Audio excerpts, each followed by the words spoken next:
Vício em videogame é uma doença psiquiátrica com CID, está lá no Código Internacional de Doenças, né? Do DSM também classifica essa doença, né? Transtornos relacionados à compulsão. E na maioria das vezes os pacientes têm uma dificuldade grande de ter esse diagnóstico, com grande prejuízo na vida e na qualidade de vida do paciente e da família. E eu vou explicar para vocês por quê. Como qualquer doença, ela tem características, tem sinais e sintomas e o médico tem que dar o diagnóstico. Não é porque seu filho joga muito, seu marido joga muito, ou se você joga muito, que você vai dizer que tem essa doença, né?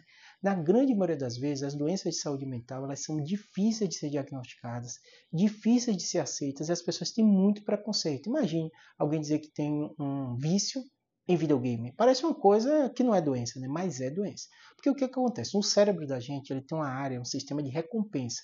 E existem algumas pessoas que nesse sistema de recompensa, ela acaba tendo, por características genéticas dele mesmo, né? E óbvio, parte desenvolvida na vida, ela tem uma predisposição a alguns vícios. E esses vícios vai depender, como seja o dia a dia dela, o contato com algumas coisas que dão prazer a ela. E muitos desses pacientes, eles desenvolvem vício ao videogame. E o que acontece? Quando o paciente tem vício no videogame, ele tem grande prejuízo na vida. Não é porque ele fica só jogando horas, né? Ele fica jogando horas.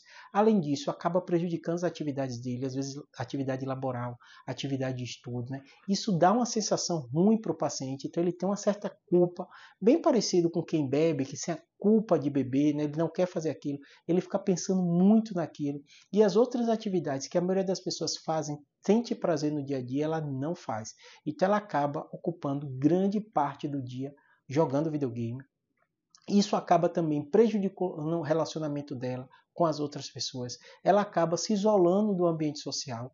Muitos relacionamentos são desfeitos por causa disso. E como qualquer doença, não é você que vai dizer que fulano é viciado, ou seu marido, ou seu filho é viciado em videogame. Você vai precisar de acompanhamento médico. Quando é criança, o pediatra é a avaliação inicial que é feita, ele vai observar. Às vezes os pais exageram, dizer que o filho é viciado em videogame, você não vê nenhuma mudança na criança, e o próprio pediatra, ele corta esse diagnóstico, não tem esse diagnóstico e orienta os pais direitinho. É mais a questão do controle, de como impor limites no uso do videogame, né? Mas algumas vezes ele vai precisar passar pelo psiquiatra infantil, neuropsiquiatra, que vai fazer essa avaliação. E aí o que é que ele vai fazer? Vai ver os critérios diagnósticos e ver se aquela criança ou aquele adulto preenche os critérios diagnósticos. Normalmente, quando chega nesse momento, o paciente já tem um prejuízo gigante. Pessoas que às vezes perderam emprego, pessoas que às vezes perderam relacionamentos por causa do vício videogame. E ele está lá no Código Internacional de Doença, está lá no DSM também. E o médico preenchendo esses critérios, o paciente vai ter tratamento. O tratamento muitas vezes precisa ser medicamentoso e precisa ter o cerne também no tratamento psicológico. O psicólogo tem um papel essencial, descobrir por que esse paciente desenvolveu o vício, né? Como vai criar estratégias para melhorar. São doenças que muitas vezes não têm cura, mas tem tratamento. O paciente consegue melhorar a qualidade de vida e vai se criar estratégia, vai impedir ele jogar, vai jogar pouco, vai controlar. São estratégias que não são simples. Eu sei que a maioria das pessoas, quando vem aqui no meu canal, quer muito saber de remédio, mas o remédio é uma parte do tratamento. Grande parte dos pacientes, a estratégia inicial, e às vezes primária e às vezes única, vai ser o tratamento com psicólogo. Claro que existem pessoas que vão precisar de medicação para ajudar isso, às vezes antidepressivo e outros podem ajudar nesse contexto, tá bom? Porque a relação do paciente com o prazer, uma coisa que dá prazer a ele, como videogame, pode ser bebida alcoólica, pode ser compras, acaba desenvolvendo um vício e um prejuízo gigantesco na qualidade de vida. Qualquer doença ela é caracterizada por causar prejuízo.